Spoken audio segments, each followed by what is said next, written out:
Bom, nesse tópico vamos analisar os processos fisiológicos que são afetados pelo potencial hídrico da planta.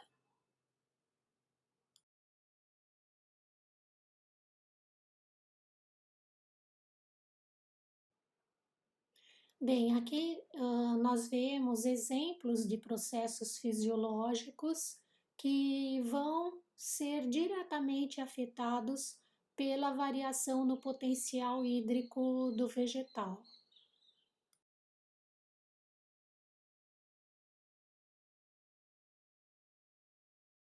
E a síntese das moléculas que vão compor a parede celular, elas exigem a participação de enzimas, que são proteínas e que, para atuarem adequadamente, elas têm que estar hidratadas.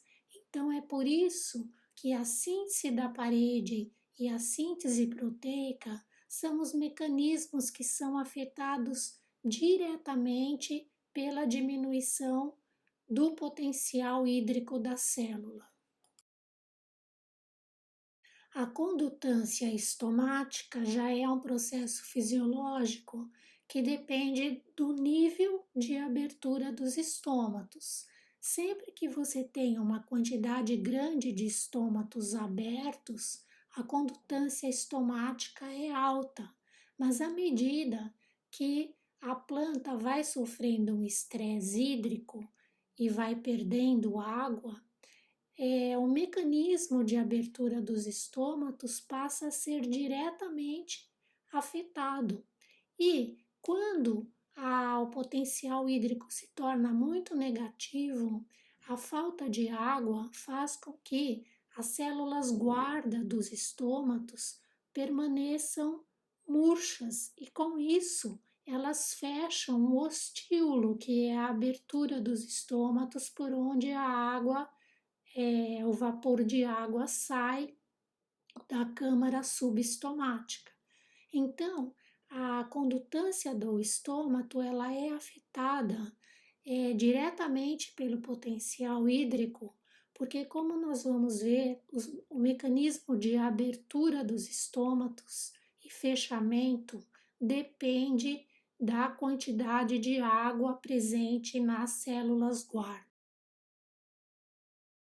A fotossíntese, por sua vez, vai ser afetada pelo potencial hídrico porque ela depende do envolvimento da água, tanto na fase fotoquímica como na fase de biossíntese de compostos, que exigem que as enzimas, que são as proteínas que vão catalisar as reações bioquímicas, estejam suficientemente hidratadas. Além disso, a fotossíntese também depende da entrada do CO2 para o interior da célula vegetal para ser fixado. Então, essa entrada do CO2, ela vai depender do estômago estar aberto. Então, por conseguinte, se os estômatos se fecham na medida em que o potencial hídrico vai ficando mais negativo, automaticamente a fotossíntese também vai parando, porque ela depende do CO2. O ácido abscísico, por sua vez, o acúmulo de ácido abscísico é um dos processos que aumenta. Isso porque o ácido abscísico ele é um hormônio do estresse hídrico. A síntese de ácido abscísico é estimulada pelo estresse hídrico e ele vai induzir o mecanismo de fechamento dos estômatos. Bem, aqui temos que lembrar que o crescimento da célula se dá por expansão celular, ou seja, se dá pelo aumento do volume da célula, que só consegue atingir essa meta através da entrada de água. Para permitir a expansão celular, Algumas moléculas da parede celular têm que ser quebradas para permitir um afrouxamento da parede, que fica então flexível e se expande na medida em que a água entra. Em seguida, essas partes da parede que sofreram a quebra das moléculas, ela é refeita. Então, vamos dizer, a cada momento que a célula cresce por aumento de volume, tem que haver um mecanismo de síntese de parede celular em andamento para repor a parede celular nas partes em que ela foi lesada.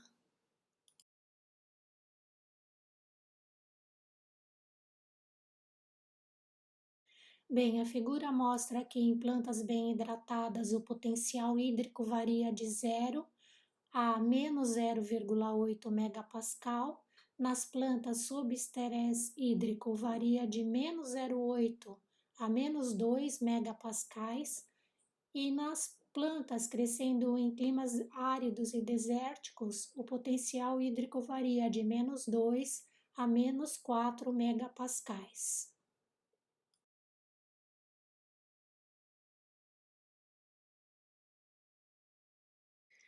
Nesse item, a condutância estomática depende do nível de abertura dos estômatos. Quanto mais abertos estiverem os estômatos, maior é a condutância. Quanto mais fechados estiverem os estômatos, menor é a condutância estomática. Informações mais detalhadas de como ocorre a expansão celular serão vistas no áudio 8.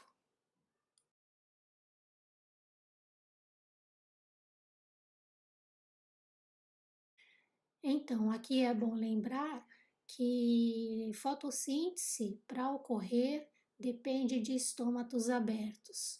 E estômatos abertos dependem da entrada de água nas células guarda, mantendo essas células túrgidas, como veremos no áudio específico sobre o mecanismo de abertura dos estômatos.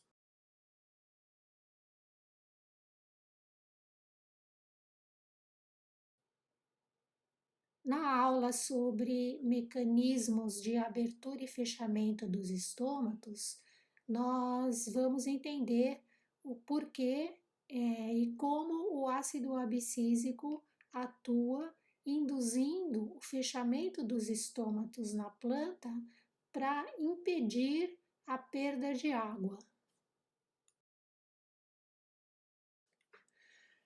O acúmulo de solutos no interior da célula, que irá impedir, dificultar a movimentação das moléculas de água para o exterior, impedindo que a célula se desidrate, é chamado de ajuste osmótico. O ajuste osmótico, ele vai fazer então que, por exemplo, com que o potencial hídrico celular fique sempre mais negativo do que o meio externo e que, portanto, qualquer molécula de água que passar em volta da célula seja automaticamente encaminhada para dentro da célula devido à diferença de potencial hídrico.